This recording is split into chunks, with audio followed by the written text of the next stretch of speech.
আপনার নামটা বলেন। রুনা, আমার ছেলের নাম সজল।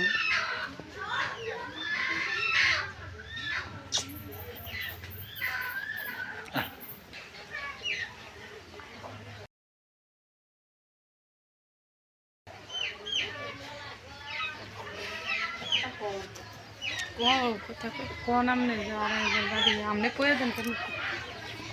আর বাড়ির মা সারান বিদ্যারাম মামা থবিমান। আমার ছেলে কবরস্থানে দেখতে গেছিল, গুলিবিদ্ধ হয়ে মারা গেছে। আপনার ছেলে কি ওখানে লেখাপড়া করতো? না না, তা আপনার ছেলে কি করতো? সজল কাজ করতো কোথায়? দুটো কোম্পানিতে। এটা কি চিটাং রোডে? মৌসাক চিটাং রোডে? তো ঘটনা ঘটছে কি চিটাং রোডে না যাত্রাবাড়ি? হিরাজিল চিটাং রোড। চিটাং রোড, ঠিক আছে। আপনি এই ব্যাপারে কি কোনো কিছু বলবেন সরকারের কাছে? আমার দাদু বলি